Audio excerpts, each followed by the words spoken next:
Aujourd'hui, je suis ravie de recevoir Gilles Frémont dans mon fauteuil IMO, le Superman des syndics. Gestionnaire de copropriété, auteur du livre Vie ma vie de syndic, président de l'Association nationale des gestionnaires de copropriété, animateur radio, Gilles Frémont souhaite à tout prix moderniser l'image du syndic et porter la voix des gestionnaires de copropriété. Il va nous dévoiler aujourd'hui les dessous et anecdotes d'un métier qui le passionne toujours autant depuis 20 ans. Bonjour Gilles, je suis ravie de te recevoir dans mon fauteuil IMO aujourd'hui. Gilles, on va commencer par un exercice de style, c'est la tradition dans cette émission. Peux-tu s'il te plaît me dire qui est Gilles Frémont ? Tu as 1 minute pour ça. Alors merci pour l'invitation, déjà je suis très flatté. Je suis gestionnaire de copropriété, c'est mon métier depuis 20 ans au sein du cabinet Coraz, qui est un syndic de copropriété indépendant à Paris, d'origine familiale. Je fête mes 20 ans cette année. Félicitations. Alors mes 20 ans de métier et de boîte. Ah oui. Voilà, donc j'ai ce métier chevillé au corps et donc j'avais fait une formation de juriste à Assas, à Paris 2. Droit de l'immobilier. Voilà, droit immobilier de la construction à Paris. Je suis un Parisien, je suis un titi parisien, même si je suis né à Béziers. J'adore ma ville et j'adore gérer les immeubles dans cette ville. Cette architecture et donc j'avais fait un DESS de droit immobilier de la construction et tu sors de tes études, tu es jeune parisien, dynamique et tu deviens gestionnaire de copropriété. Qu'est-ce qui t'a attiré dans le monde des syndics ? Alors, comme beaucoup, j'arrive dans ce métier un petit peu par hasard. D'accord. C'est-à-dire que j'étais avec des amis à l'époque, mes amis de jeunesse, étudiants. On faisait l'apéro du vendredi soir, normal. Rue Vavin. On continue, ouais, pas loin. Et puis, je me cherchais un petit peu. J'avais fait un petit peu juriste d'entreprise chez Vinci Énergie pendant quelques mois. Ça ne m'avait pas trop plu parce que ça manquait un peu d'action, un peu de terrain. Et donc, je cherchais dans la gestion puisque c'était dans mes cordes. On avait fait de la gestion des baux, de la copropriété au sein du DESS. Et donc, j'avais passé quelques entretiens. Au début, quand on démarre, on va frapper à la porte des enseignes. Donc, j'avais fait un entretien. Des grandes enseignes. Un entretien d'embauche chez Foncia qui me prenait d'ailleurs. Et puis je raconte ça à l'apéro de mes potes et j'ai un copain qui me dit mais je savais pas que tu cherchais aussi en syndic parce que ma mère elle a un petit cabinet dans le 9e et que je connaissais déjà sa mère et elle me dit elle a un collaborateur qui va peut-être partir donc j'ai passé un entretien le lendemain matin avec elle, samedi matin. J'ai mis mon beau costume et elle m'a pris. En tant que gestionnaire de copropriété ? Gestionnaire directement. Directement, ouais. Donc en fait un métier qui allie du droit, c'est certain, mais aussi du terrain, du contact, non pas client forcément, mais enfin du contact avec des copropriétaires, très clairement. La posture est un peu particulière parce que c'est vrai que les copropriétaires ne sont pas vraiment des clients à proprement parler, au sens commercial du terme, puisque le syndic est le mandataire du syndicat des copropriétaires, c'est-à-dire de l'intérêt général, la personne morale comme un maire de village qui représente les intérêts de sa commune. Et il a des administrés qui votent pour lui, certes, mais il représente d'abord l'intérêt de la collectivité. Le syndic, c'est exactement pareil. C'est pour ça qu'on est dans une posture toujours un petit peu délicate et qu'on sait y faire avec beaucoup de diplomatie et de tact et un peu d'autorité, mais dans le bon sens du terme, autorité bien sûr. Et justement, c'est un métier qui te passionne. En ce moment, est-ce que tu peux nous dire quels sont tes chevaux de bataille ? Est-ce que par exemple, c'est l'AG du soir ? Tu peux nous parler un petit peu ? Alors effectivement, via l'association, la NGC, qu'on a créée, alors moi et puis d'autres gestionnaires en 2016, l'idée c'était de promouvoir le métier, le faire connaître, le valoriser. J'en avais un petit peu, j'étais un petit peu déçu, un petit peu agacé de voir le syndic décrié de la sorte par certaines associations de copropriétaires, par certains médias, qu'ils soient un peu délaissés dans l'enseignement supérieur au niveau des écoles. Moi-même, en droit immobilier, j'ai fait de la copro, c'était une option, on était 10 10 à le suivre. On t'en a parlé très peu parce qu'effectivement, le droit de l'immobilier est très vaste, j'imagine, mais c'est vrai que le syndic, c'est un sujet qu'on aborde très peu. Le logement en France, c'est 35 millions de logements et un tiers, c'est de la copropriété. Et qui gère ces copropriétés? Qui gère Qui sont derrière? C'est à 90% les syndics professionnels. Bien sûr. Donc c'est énorme, c'est un vrai métier, c'est un vrai enjeu. Les politiques commencent à prendre conscience du rôle essentiel, déterminant et incontournable du syndic, qui eux-mêmes sortent un petit peu de l'ombre depuis quelques années, sortent un petit peu du bois, commencent à faire parler d'eux.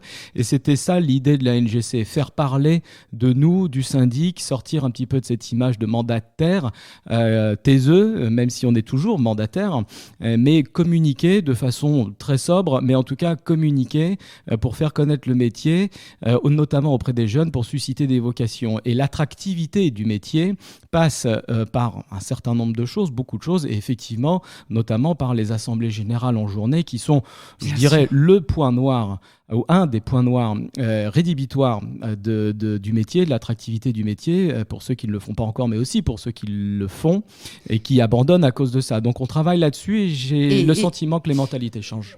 Justement, toi, en tant que passionné, tu as aussi écrit un livre qui s'appelle « Vis ma vie de syndic ». Et plutôt que de parler de ton livre aujourd'hui, j'aimerais que tu me racontes les nouvelles situations depuis que tu as paru ce livre, qui sont extrêmement drôles ou un peu moins drôles, que tu as pu vivre. Est-ce que tu peux nous en partager une aujourd'hui ? Oui, alors ce livre est effectivement sorti l'année dernière. Je continue d'écrire des petites chroniques, mais je continue même de poster sur les réseaux sociaux. Régulièrement des anecdotes. Hier, j'en ai posté une sur tout le traitement de mails que l'on fait tout au long de la journée. C'est-à-dire, toi, tu as combien de mails par jour ? Les mails, alors la moyenne de ce qu'on lit, ou de ce qu'on voit au travers de notre groupe Facebook, Mon quotidien de syndic, qui comprend 6000 gestionnaires et qui partagent beaucoup, qui échangent beaucoup. Des mails entrants, c'est à peu près entre 50, 70, des fois plus.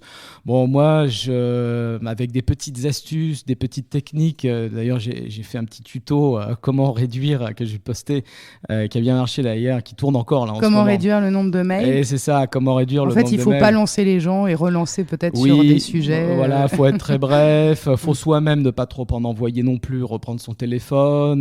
Il ne faut pas forcément raconter sa vie parce que sinon, on rentre dans du chat. Il faut avoir qu'un seul interlocuteur, en l'occurrence le président du conseil syndical, et pas la moitié de l'immeuble ou tout le conseil syndical parce que ça devient du chat. Bon, voilà, des petits trucs comme ça, des petites choses. Tu es un peu un coach finalement, des syndics, des gestionnaires. Et tu animes très bien tes réseaux sociaux. Tu viens de nous en parler sur Facebook. Ton groupe a de l'ampleur aujourd'hui.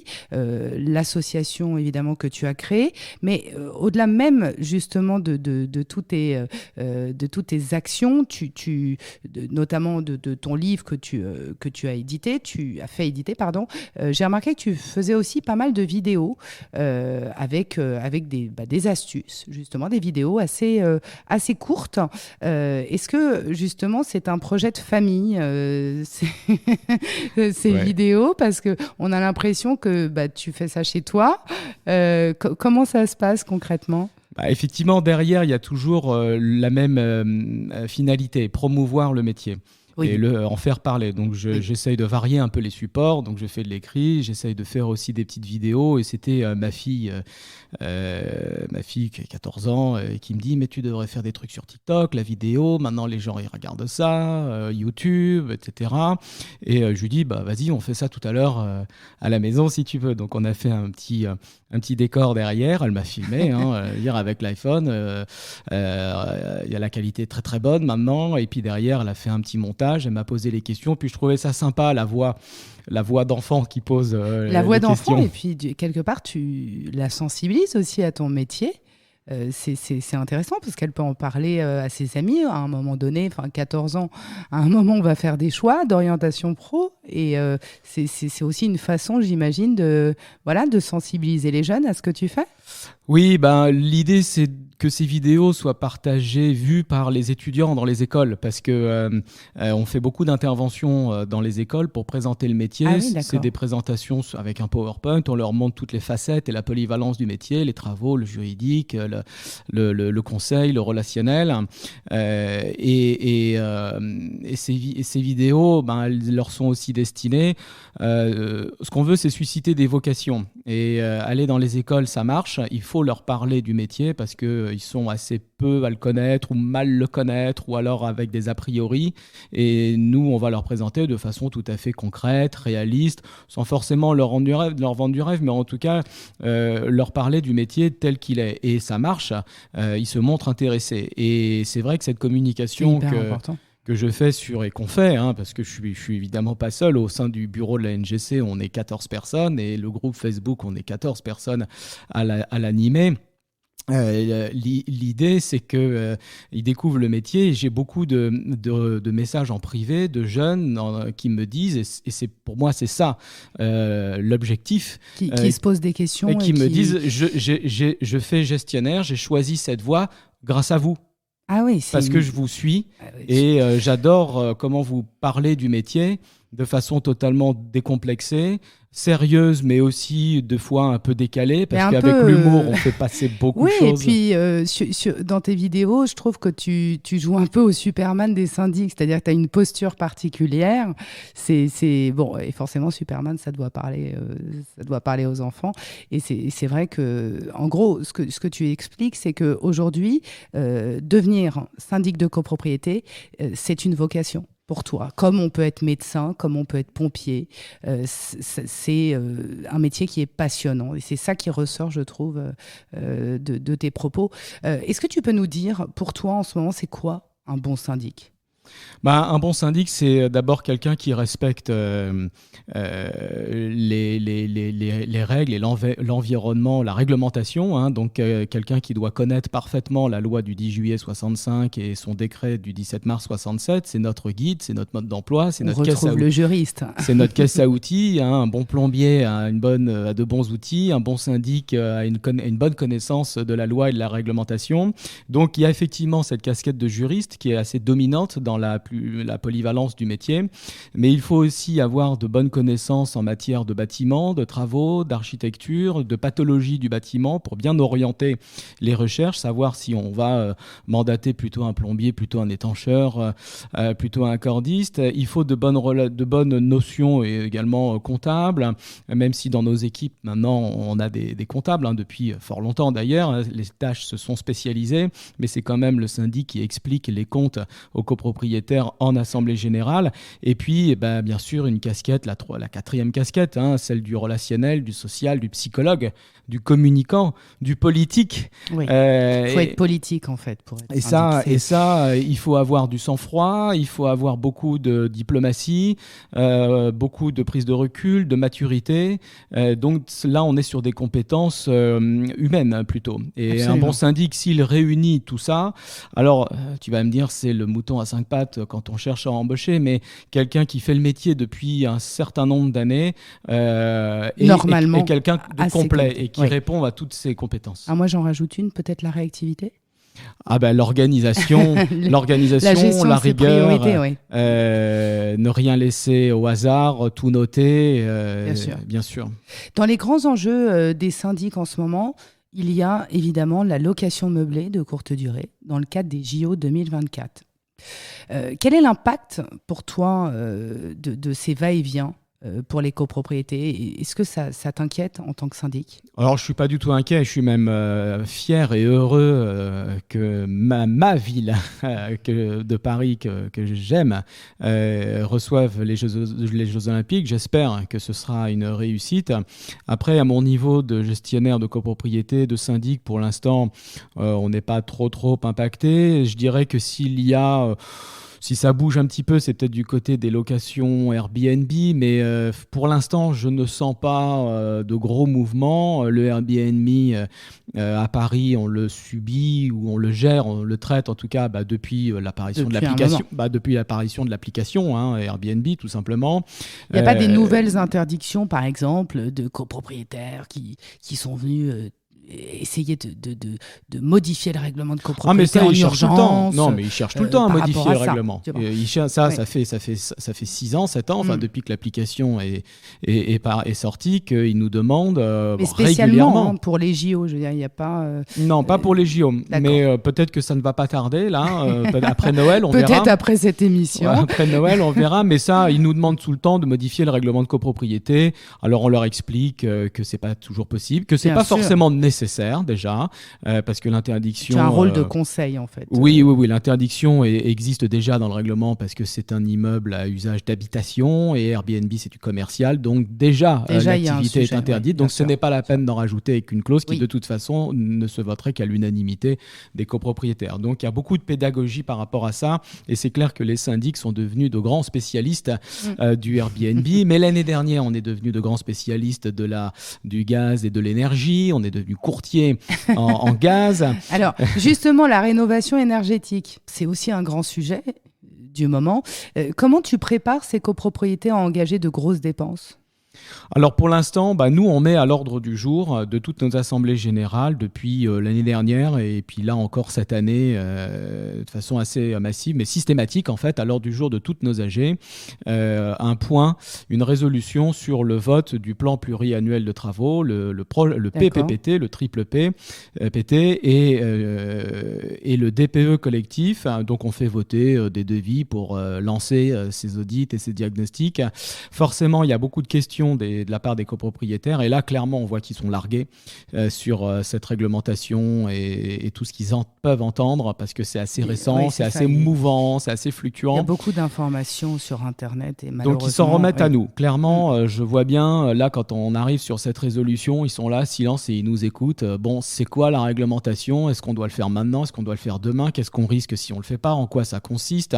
Qu'est-ce que vous nous proposez ? C'est quoi les devis ? Là, ils s'en remettent vraiment à nous. Donc à nous d'être vraiment à la pointe de la réglementation, des enjeux, donc beaucoup se renseigner à droite, à gauche, se documenter pour pas leur raconter n'importe quoi. On sent que... Alors après, nous, on explique, on propose. L'Assemblée générale ensuite dispose, c'est elle qui est souveraine et on voit bien que si au sein des copropriétaires il n'y a pas une ou deux personnes qui sont moteurs, généralement c'est le conseil syndical ou le président ou la présidente du conseil syndical qui sont déjà dans une démarche de faire des travaux, on aura beau leur parler de rénovation énergétique, ils ne voteront pas. Ils ne seront pas forcément réceptifs, en tout cas pas cette année, il y a un travail de maturation à faire, mais il a clairement été enclenché. Après, demain, tout le monde ne fera pas les travaux, notamment sur les petits immeubles. Et puis, certains le font déjà depuis 20 ans, 30 ans. Ils entretiennent déjà leur immeuble, donc ils ne se sentent pas vraiment concernés. Ils suivent leur propre trajectoire. Mais en tout cas, le débat est là. C'est clair, il y est à toutes les assemblées générales. Dernier grand sujet du moment à Paris, que tout le monde redoute cette fois, les punaises de lit. Alors, les punaises, ça a toujours existé, puisque certes les médias aujourd'hui ont mis en exergue les punaises de lit à Paris, au point que les étrangers sont assez inquiets, même dans le cadre des JO, de venir à Paris. Mais c'était, j'imagine, un sujet récurrent dans tes copropriétés à Paris. Peux-tu nous dire quels sont les bons réflexes à avoir quand ça arrive et comment on doit gérer vis-à-vis de la copropriété ? Alors, les punaises de lit, effectivement, on en parle beaucoup là, depuis quelques mois. J'ai suivi ça.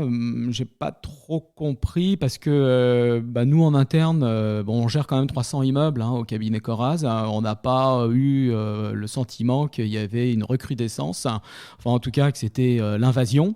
D'accord. Donc je pense qu'il y a eu quand même un petit peu d'exagération et de psychose, comme avec pas mal de sujets maintenant, de nos jours.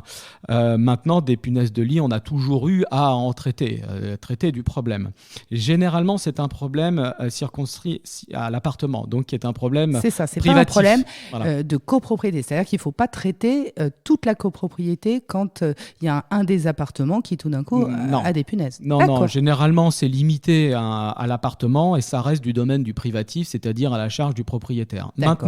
Maintenant, si il y a a plusieurs appartements qui commencent à être infectés, évidemment, ça devient un problème collectif et donc ça devient un sujet pour le syndic. Bien et là, sûr. on fait une recherche canine pour voir si les appartements sont concernés ou infestés. pas. Après, on traite. C'est assez coûteux. C'est clair que c'est pas des dossiers faciles, Oui. mais c'est pas non plus notre quotidien. Bien sûr. Gilles, je te remercie pour toutes tes réponses. Je vais te poser ma traditionnelle dernière question cette fois. Je te laisse t'enfoncer dans mon fauteuil IMO, te projeter. Et si tu étais une pièce dans un appartement, ça serait laquelle et pourquoi ? Alors, je pense tout de suite à la cuisine, évidemment, parce que D'accord. la cuisine, c'est là où on discute de façon un peu relâchée, informelle. On repense tous à ces soirées là quand on était jeune, la contre-soirée dans la cuisine où tout le monde, on démarre dans le salon bien sûr, parce que c'est là qu'il faut démarrer, et puis petit à petit, il y a une contre-soirée dans la cuisine, on discute librement, puis il y a des, c'est la vie, on boit un verre en même temps. C'est plein de vie. Il y a des odeurs. Il y a un mélange de plein de choses et effectivement, fermée ou ouverte cette cuisine ? Généralement, c'est fermé. C'est la d'accord. contre-soirée. On dit contre-soirée, c'est parce qu'aujourd'hui, la mode des cuisines ouvertes, tu vois, où justement dans le salon, tu as une cuisine avec un bar où tout le monde. Il y a un petit côté confidentiel dans la soirée, contre-soirée. Il se passe des choses dans la cuisine. Un peu fermé. Et tu vois, même nous, moi à la maison, on a parlé de ma fille, mais on a 3 enfants, 2 garçons, une fille. La semaine, on est dans la cuisine. On ne met pas les pieds dans le salon la semaine parce qu'il y a un rythme de travail, on rentre assez tard, on n'a pas le temps de se poser. Donc, où on vit, où on discute, comme ça, avec un petit verre, quand la fin de semaine approche, c'est la cuisine. C'est un lieu de vivant. C'est un lieu de vie. Oui. Gilles, un grand merci pour tes éclairages sur ton métier qui mérite d'être connu et reconnu. C'était un plaisir de partager ce moment avec toi et que tu puisses venir dans mon fauteuil IMO aujourd'hui. Encore merci. Au revoir.